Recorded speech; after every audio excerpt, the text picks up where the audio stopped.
We love Google Stadia.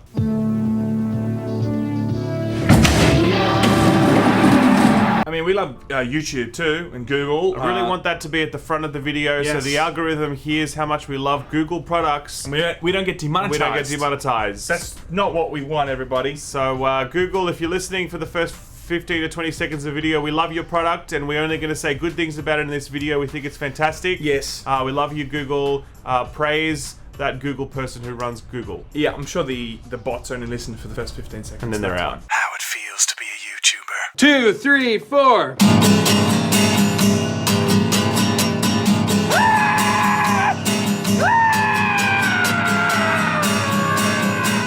Oh, it's like the, you know where like on the wire and stuff, you can only listen to like the first, and it's like, it's not there, and they're like, they click off. Time to click off, because we're about to fuck this shit up! Guys, it turns out that Baldur's Gate 3, the game that Sam is most excited about for the coming year, very, very pumped. I mean, I think a lot of people are excited after seeing that wonderful gameplay.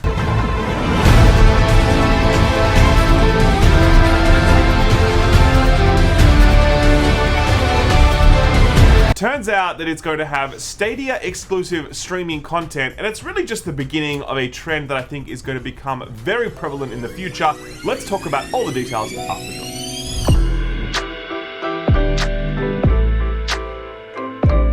drop. So whoever tuned in the other day for the wonderful new reveal gameplay of Baldur's Gate 3, I mean, I thought I was watching Divinity Original Sin 2, okay?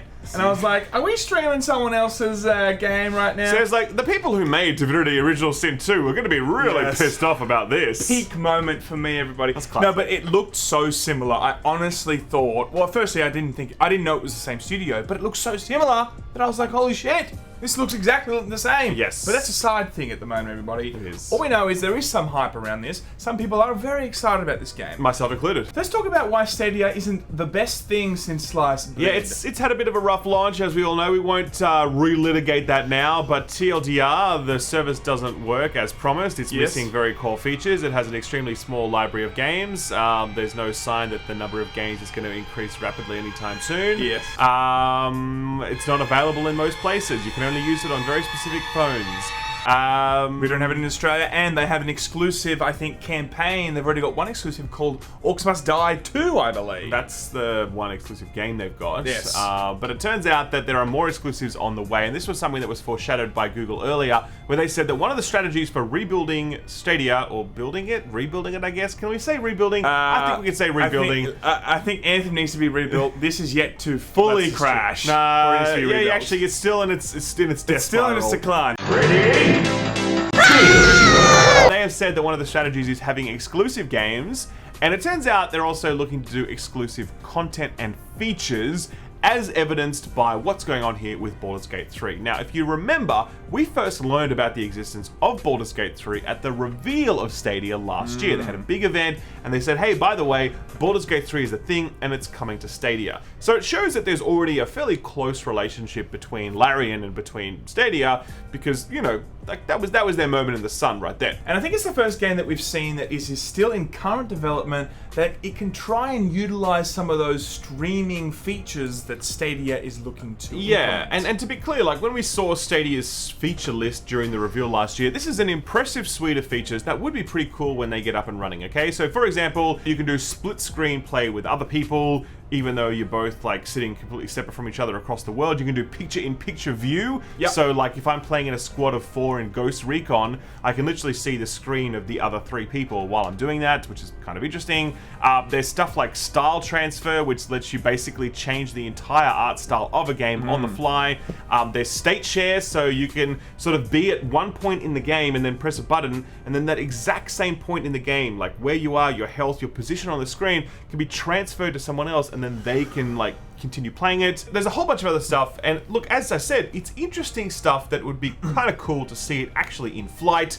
And it was one of the reasons that when Stadia was revealed, we were kind of interested in Stadia. We're like, yeah, this looks pretty good. When I first saw Stadia, I thought, okay, cool. We are knowing that cloud gaming is coming. If they're the first cab out of the rank, first cab off the rank, that's what I mean, everybody, then you know what? I'm excited for this. They've got a lot of money behind it. This could be very interesting. But I think the big problem is Number one, the execution, let's be real. When it actually came out, it was a complete meme, the performance of it, but also the actual business structure of it. For you to like have to pay for this service and on top of that, rebuild an entire library, I mean, that has not been a great thing for them. And GeForce has come out and already let you, into your current library. Stadia should do that too. Yes, totally agree on all that, but Stadia certainly isn't giving up, and they are doing exclusive features for Baldur's Gate 3. This was confirmed at the reveal event just a few days ago. Quote here from IGN, according to a developer blog post, the Stadia team is working on a new feature called Crowd Choice, a tool that's designed to let devs enable exactly the kind of interaction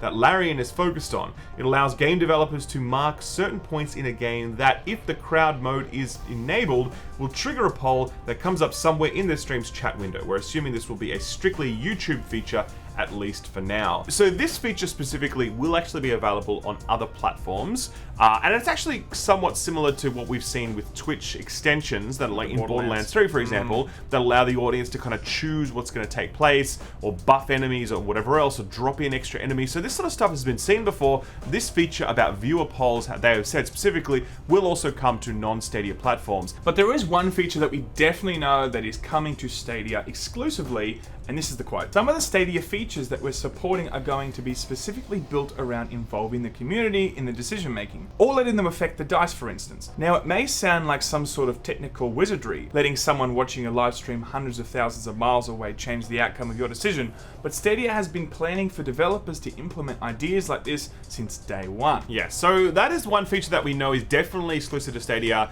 The other one is, well, actually, we don't know yet, because in the same interview, the developer did specifically say that there are other features that are planned that have not yet been revealed by Stadia, so they're not allowed to talk about them yet, and they were kind of cagey in the interview. So we can expect more Stadia exclusive features coming to Baldur's Gate and also to the Stadia platform as well that have not yet been announced. Yeah. So that's something to watch as well. Now, Sam, please. I was going to say, I wonder how many additional features will be announced when it might even get to the point where there's just so many things that are going to be happening within this new Stadia YouTube feature that you just get a completely different experience as a viewer. Yeah, because obviously it's important to say with like, this is not the end of the world. This is not like Baldur's Gate 3. I mean, we know Stadia bad. We know Stadia bad, but like, these are very small things that add to more the sort of streaming experience, and they fit really well, to be honest, with a game like this, because it is like, Dungeons and Dragons, it's pen and paper role play. It's about like, that improvisation with a crowd of people, or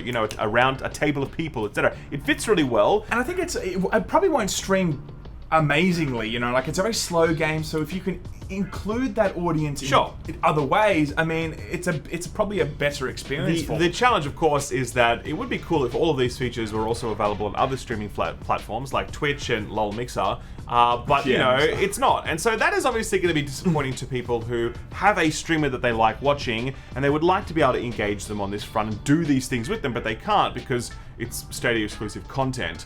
I think this is really, though, a story more about what's to come, because we know that obviously cloud streaming is going to be a thing, and we know that publishers love exclusives. They're addicted to them, right? So if you combine these two things together, it's going to make for a pretty interesting cocktail. I mean, we already know, for example, that Amazon is working on its own streaming platform, which will be announced at some point this year. They're working on an MMO called New World. They have a studio that's doing that, and they've already promised Twitch exclusive features as a result, as a part of that package. Yeah, I have no doubt that when we do see Amazon unveil their new cloud streaming platform, it's going to have some huge features that are going to be only on Twitch. Absolutely. The only reason I reckon we haven't seen this already, of course, from them is because they weren't the first out of the gate. You know? Oh, well, they haven't announced their exactly. platform yet. Yeah, exactly right. So I think that Stadia doing this, although some people might be like Stadia bad for making these features only on YouTube, it's only a matter of time before we see other people coming out of the gate with the same ideas. Totally. And look, Project xCloud, they're also looking to implement their own exclusive stuff on Project xCloud for their own Xbox streaming service too.